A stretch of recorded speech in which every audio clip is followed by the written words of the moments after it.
In this question, it is given that let ix is equal to this integral and limit x tends to infinity, ix is equal to 1. The value of I1 is, you have to find the correct choice. It's clear that this given integral can be written as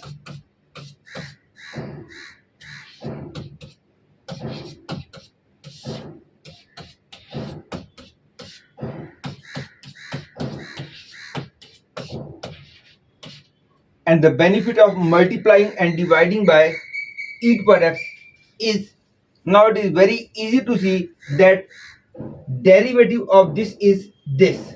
Hence, I will start by putting x e to power x is equal to t.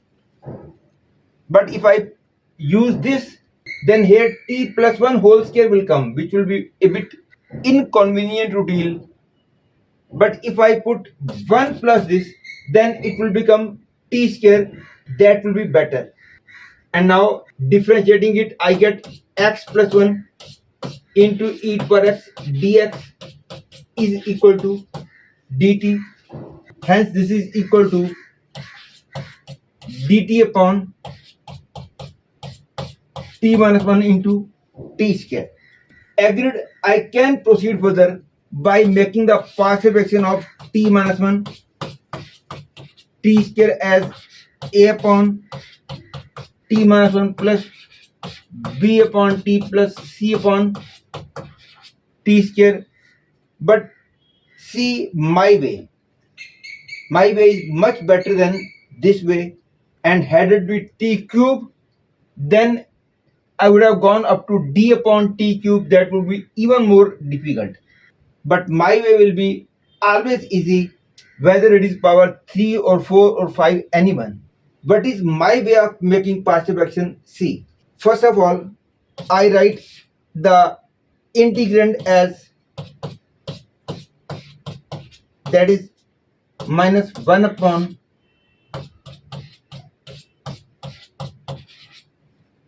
I will make the partial fraction of this, and minus will be used afterwards. And what is my way of making partial fraction? See, give attention to this part only. Write 1 here, 1 minus t here, 1 plus t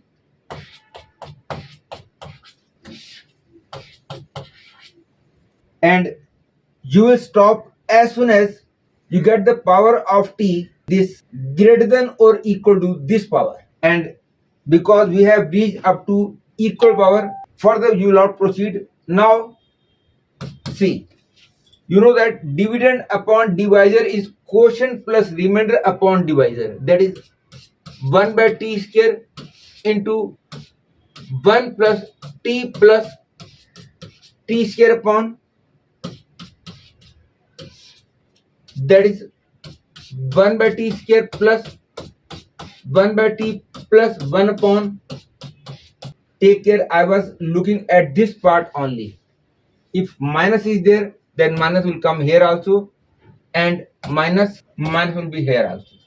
Hence, from here I get equal to minus 1 by t square minus 1 by t plus 1 by t minus 1 dt and plus c.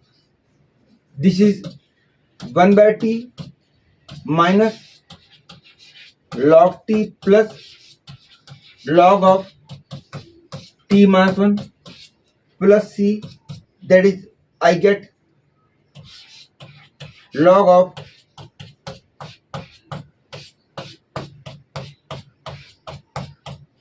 and to find the value of c, I will be taking the help of this information that limit x tends to infinity, ix is equal to 1. And it is also clear from here that as x tends to infinity, t will also tend to infinity. Hence, I can say as t tends to infinity, the value of this will be 1.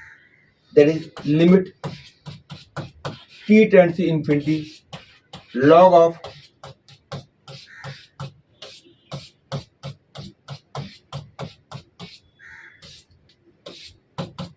and clearly this can be written as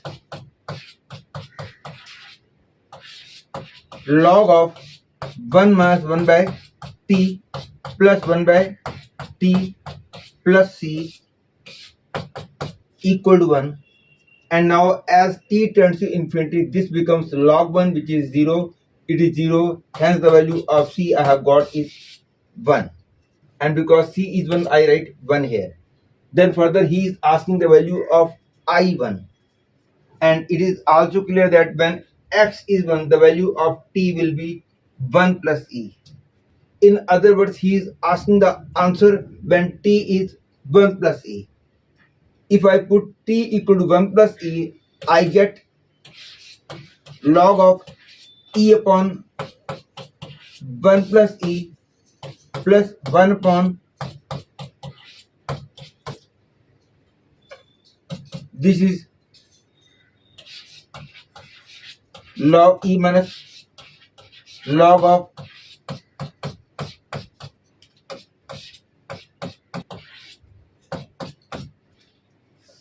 and log e is 1, 2 plus 1 upon 1 plus e minus log of e plus 1. Hence I can say third choice is correct choice.